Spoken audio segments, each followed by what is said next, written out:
دكتور، يا دكتور. شوقي، بقول لك يبقى زود كرتونتين رز رز ايه يا دكتور؟ حضرتك في الفيلا مش في البلد، وانا نوسه. اصحى بقى الله يهديك. ايه يا بنت يا نوسه؟ انت حماره يا بنت، مش عايز انام في اوضتي. الله، انا مش بصحي حضرتك علشان تنام في الاوضه. امال في ايه؟ اصل في ناس بره. حضرتك الدكتور سليمان العريني؟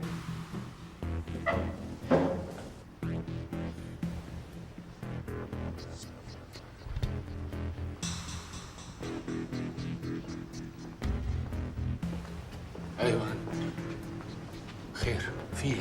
وبنت حضرتك اسمها شهد؟ ايوه شهد بنتي.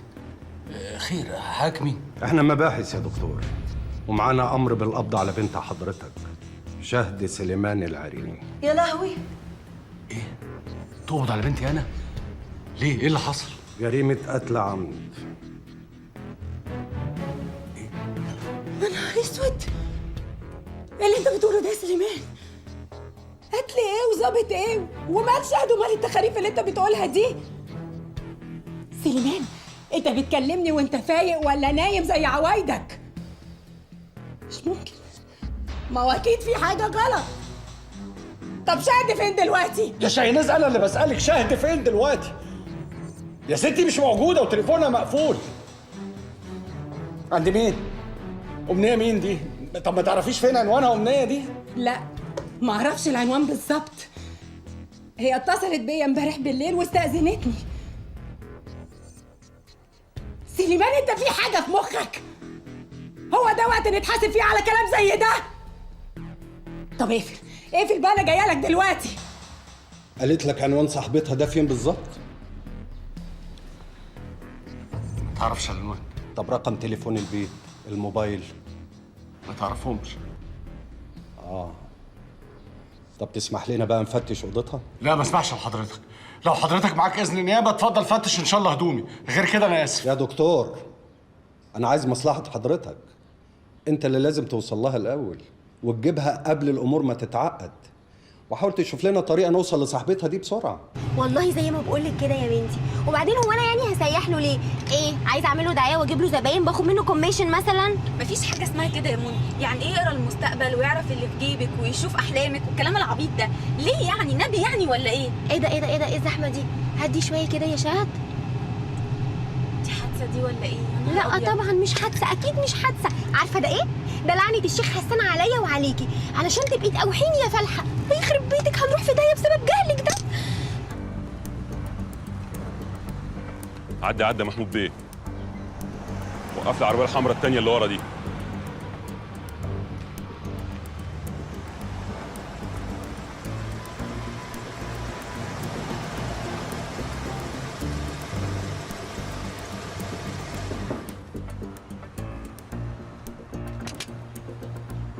الرخص والبطايق. بطايق؟ ليه بطايق؟ هو حضرتك ظابط مرور ولا مباحث؟ واحنا هنهزر؟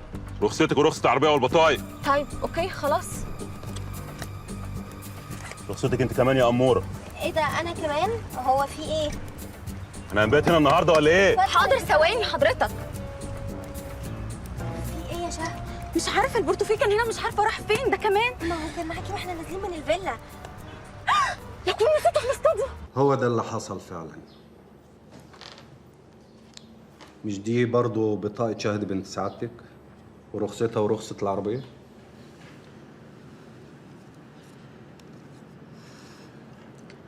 مظبوط، بس هو سيادتك شايف ان ده دليل كافي لاتهامها بجريمه بشعه زي دي؟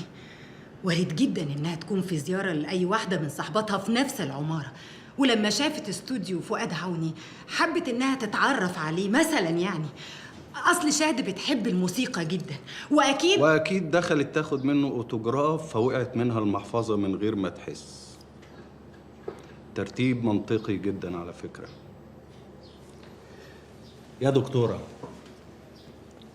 شهد بنت سعادتك كانت في استوديو فؤاد عوني من الساعه 10:30 بالليل لحد الساعه 3 صباحا، وهي اخر واحده خرجت من الاستوديو لحد ما تم اكتشاف الجريمه. مش ممكن، مستحيل بنتي تقعد الفترة دي كلها مع راجل غريب وفي وقت متأخر زي ده. مستحيل. مستحيل بالنسبة لحضرتك وللدكتور سليمان لأنها بنتك الوحيدة، ومستحيل تشكوا في تصرفاتها لكن شهد بالنسبة لي متهمة في جناية قتل، وجاية لي بوقائع ثابتة ومؤكدة.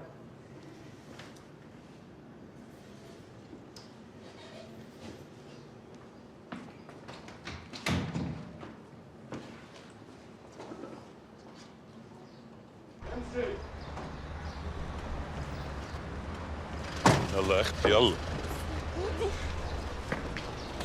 سيب ايدي بقول لك. هو ايه اللي بيحصل ده؟ انت شايف نفسك جايب واحده من الكباريه؟ اوعى. بقول لك ايه، انا مستحمل غلاستك والقرعانه اللي انت فيها دي من الصبح عشان التعليمات والاوامر اللي عندي، لكن كلمه زياده ورحمه امي لا يبقى فيه تعليمات ولا اوامر. لا وعلى ايه تعصب نفسك يا حضرة الظابط؟ وعلى ايه؟ ما تفش غلك وتسكعها قلمين وتشعلقها في التخشيبه. بابا الحقني يا بابا. ما تخافيش يا حبيبتي. بابا انا مش فاهمه ايه اللي بيحصل، تخيل كل ده عشان وقفت في ايه ده؟ كلبشات كلبشات من غير اذن النيابه وامر ضبط. هي دي حمايه الحريات الشخصيه وكرامه المواطن المصري والشعارات اللي خوتونا بيها ليل نهار. ايه اللي بس دي في ايه؟ دي مش هيسة يا عماد بيه، دي مهزله. يكون في علمك يا عماد بيه، انا مش هستنى تحيات النيابه في الكلام الفارغ وفي التخاريف اللي انا لسه سامعها دي. انا هاخد بنتي من ايدها دلوقتي اهو وهطلع بيها على تفتيش الداخليه، واذا انا ما كنتش هاخد حقي منهم هناك هعرف اخد حقي كويس قوي من مكتب الوزير. مش مستاهلة كل ده يا دكتور سليمان. فك يا ابن الحديد ده، وبعد كده مش عايز حد يتصرف من دماغه. هدي نفسك شوية يا دكتور، دي جريمة قتل وليها إجراءاتها مش محضر تحري. قتل؟ لا يا عماد ايه؟ قصد حضرتك دي قضية رأي عام مش جريمة قتل.